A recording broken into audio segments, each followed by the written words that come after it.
ठीक है ना, ज्यादा पीछे मत करना, कर देंगे। तो जैसे सभी कर्मचारी होते हैं उसी के लिए क्या होता है, एक सेफ्टी ऑडिट से करके निकाल देते हैं। जैसे जैसे निकल जाती है तो वहां पर क्या एम्प्लॉय का, तो आइडेंटिटी में इसमें कुछ क्या है, यहाँ पर बताया सुनिश्चित किया गया है कोई भी कर्मचारी क्या करे, अनसेफ एक्ट ना करे और ना ही क्या ना करे, अनसेफ कंडीशन काम करे। अभी मैंने बताते देवंजन की बात बताई थी, देवंजन की बताई थी, वहां पर एक हाइड्रा रखा था, हाइड्रा को उसको मालूम था वो सीलिंग क्या है, क्रैक है, क्या है वो सीलिंग क्या है, क्रैक है। क्रैक होने के बाद में उसने प्रॉपर्टीज को उस पे क्या कर दिया, हैंगिंग कर दिया। जैसे प्रॉपर्टीज को हैंगिंग कर दिया तो वहां पर क्या हो गया, खतरा। उसे मालूम था अनसेफ एक्ट है और अनसेफ कंडीशन। जैसे जैसे अनसेफ एक्ट और अनसेफ कंडीशन बढ़ती चली गई तो वहां पर क्या हो गया, खतरे बढ़ते चले गए।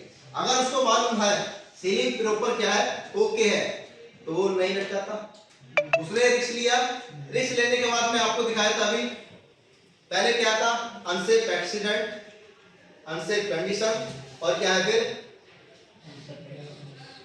क्या था, अनसेफ एक्ट, अनसेफ कंडीशन, फिर था नियर मिस, फिर था एक्सीडेंट, और लास्ट में क्या था, नियर मिस के अकॉर्डिंग आते हैं। अब इसमें कुछ होते हैं, आपको वर्क परमिट मिलता है, उसका पालन करते हो आप।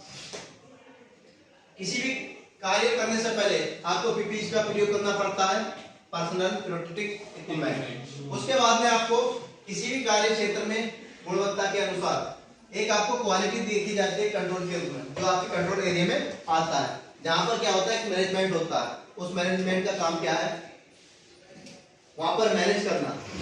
अब हमारे पास एक एलिमेंट की है जो इसके अकॉर्डिंग चलते हैं। सबसे पहले जो एचएससी आती है, क्या आता है, एचएससी आती है। तो एचएससी किसके अकॉर्डिंग आती है, health safety and environment policy के द्वारा आती है। देखो जो आईडीएमटी से कौन आता है, सेफ्टी ऑफिसर आता है। जो एचएससी आती है, हेल्थ सेफ्टी एनवायरनमेंट, उसके अकॉर्डिंग सबसे पहले आपका क्या कराएगा, वो पॉलिसी कराएगा। फिर क्या करेगा, आपके सेफ के लिए क्या करेगा, ऑपरेटिंग के साथ में क्या प्रोड्यूसर कर देगा, मतलब आपको आगे करेगा आगे। फिर जहां पर आप जाते हो उस काम करने के लिए आपको क्या देगा, एक परमिट देता है, जिसे आप बोलते हो सेफ्टी वर्क परमिट।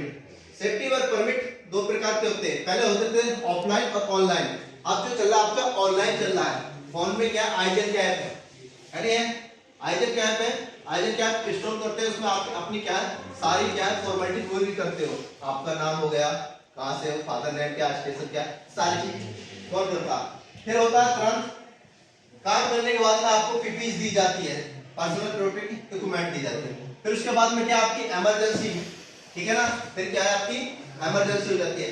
इमरजेंसी के बाद फिर क्या आता है आपका इमरजेंसी प्लान। इमरजेंसी आते हो तुरंत प्लान करते हो, नहीं करते हो आप, जैसे ही प्लान करते हो तो प्लान करने के बाद में आपका क्या हो जाता, एक्टिविटी हो जाती है। जैसे जैसे एक्टिविटी होती जाती है वो हम कंसीडर करते चले जाते हैं। क्या करते चले जाते हैं, कंसीडर करते चले जाते हैं। कंसीडर किसमें करते हैं, या तो हमें एक्सीडेंट हो सकता है या इंसिडेंट हो सकता है। एक्सीडेंट और इंसिडेंट हो गई तो वहां पर हमें चाहिए रिपोर्ट। रिपोर्ट कौन बनाता, सेफ्टी ऑफिसर। कौन बनेगा, सेफ्टी ऑफिसर। हम आपको हर बार एक ट्रेनिंग देते हैं, ट्रेनिंग देते हैं आपको। वो ट्रेनिंग किस लिए देते हैं, आपके लिए सेफ्टी के लिए, जो आपकी फैमिली से, जो आपसे जुड़े हुए हैं, हम उनकी सेफ्टी के लिए देते हैं। ठीक है, आप सेफ तो आपके घर वाले सेफ, ऐसी बातें, ये सारी बातें आपको ध्यान में रखनी है। फिर कहते हैं सेफ्टी ट्रेनिंग देने का मतलब ये है आपको अवेयरनेस, मतलब आपको जागरूक करना। आपने सीख लिया फिर आप क्या करोगे, दूसरों को सिखा दोगे। दूसरों को सिखाओगे तो क्या होगा, आपकी नॉलेज बढ़ेगी, नॉलेज बढ़ेगी तो फिर क्या होगा, सेफ्टी बढ़ेगी।